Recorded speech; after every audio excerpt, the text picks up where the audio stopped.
Everything you need to know about Trump is right here. Look at their day one agenda. Watch. Mr. President, Senator, I don't know what we have to talk about. It's been pretty boring. That's Trump wearing his ear patch, and the question is why? Well, it turns out Fox's Jesse Waters ran an old interview on Labor Day showing the patch. Now why? Well, I think you know the answer. Trump is in political freefall, and he wants you to think he is some kind of messianic martyr. Of course, there could be other reasons why he's covering his ears. He might have just heard Laura Trump's new single. Here's the premiere of my new song, Hero, brought to you today for the first time without auto-tune. Without your bravery, we're all out of luck. No, this can't be denied. I don't do conspiracies, but I do call out bullshit. A crazy 20-year-old MAGA boy shot at Trump and something nicked Trump's ear. As you might recall, Trump's first instinct was to ask about his shoes and then yell, "Fight, fight, fight," while the Secret Service tried to remove Trump and themselves from a possible second shooter. And of course, there hasn't been a physician other than Trump ass-kisser Ronnie Jackson to examine Trump. Why not? Was Trump shot? Was it shrapnel or what? As I said, I think with respect to former President Trump, there's some question about whether or not it's a bullet or shrapnel that hit his ear. At the RNC, there was a groundswell of MAGA sympathy as Trump trotted out with his manly patch. Nora, good evening. Welcome to night 2 here down on the floor. We're tracking all sorts of things, among other things, the fashion of the delegates. And I want to point out the latest trend that we spotted. This is Joe Neglia from Tempe, Arizona. Tempe, Arizona. This is your first convention? Well, the first one I attended, I was elected in 2022, but that one was canceled because of COVID. And I noticed what you're wearing on your right ear. This is the newest fashion trend. I'm getting this going. Everybody in the world is going to be wearing these pretty soon. It's the latest thing. My wife tells me I dress like an engineer, but I'm setting new fashion ground here. And you just made this in your hotel room today with an envelope or what? No, I folded it up on the bus on the way here. Now, when Reagan was shot, did the president and his followers turn that into a publicity stunt? Of course not, because Reagan had gravitas that Trump will never have or know. Trump's ear patch was a pathetic attempt to seem tough, and it's not working. But of course, it was also the glaring irony of the defender of the AR-15 being shot by an AR-15. But then something quirky happened. Trump became confused in interviews as to what part of his ear was actually shot. At first he said the lobe, but the lobe was scar-free. And then just recently we saw photos of Trump's whole ear and it looked fine. So why would Fox and Trump run video of him wearing the patch again? I think you know. But she retains a slight edge in both national and battleground state polling. Our latest poll with Ipsos shows Harris up 52-46 among likely voters. That's basically where the race was before the Democratic convention. It's still there now. That is better than President Biden was looking when he exited the race a couple weeks back, when he was trailing nationally and in the major battlegrounds. Our 538 polling average now has Harris up 6 of the 7 battleground states. George. One thing we're seeing, gender gap is widening. Yeah, this is a big shift since before the convention. The vice president now up 13 points among women, while the former president, Trump, is up 5 points among men. That is movement in both directions, and it's driven primarily by white women, who now say they're more likely to support Harris, according to our polling. Trump is an obese sociopath who spray tans his body and his face while spending an hour each day on his hair. He's not what you call a man's man. He's weak.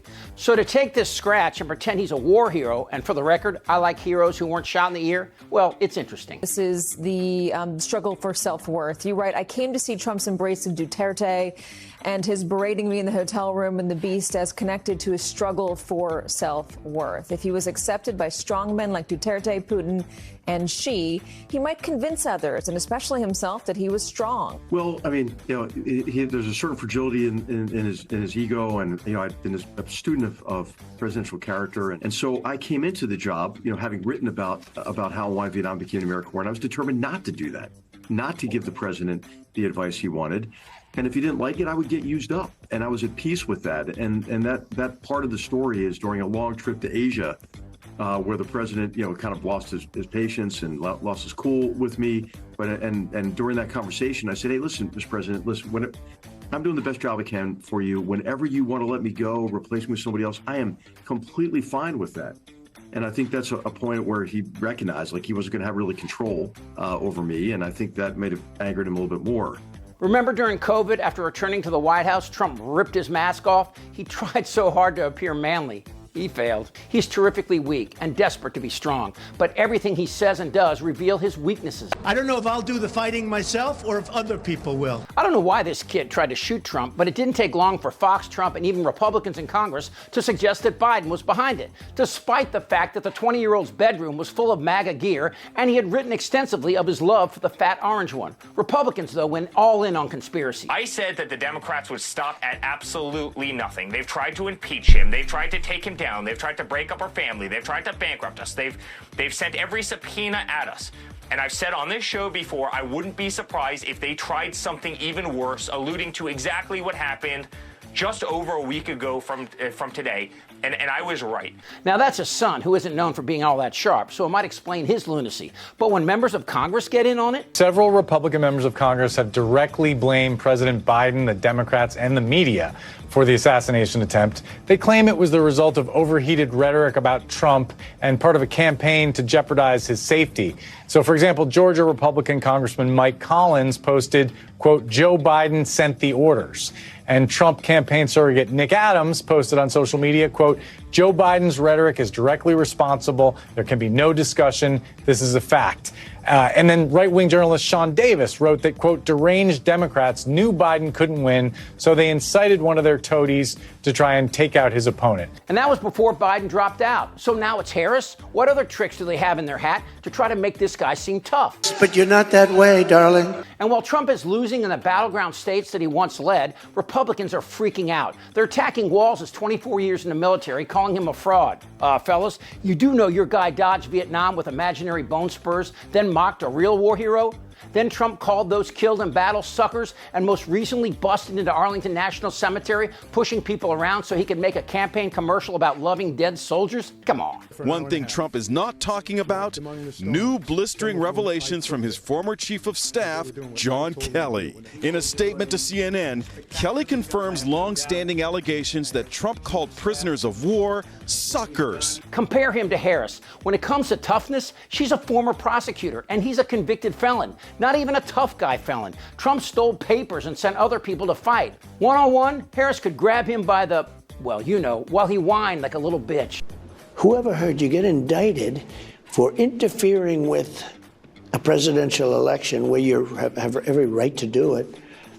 You get indicted and your poll numbers go up. When people get indicted, your poll numbers go down. As we speak, Harris is on the campaign trail, addressing America's concerns while Trump is golfing and calling people names. And while this debate is extremely important, the question is this: does Trump have a problem with his image? Will he wear the ear patch to the debate? Does anyone really believe the attacks strengthened Americans' view of Trump, or instead revealed even more of his glaring weaknesses?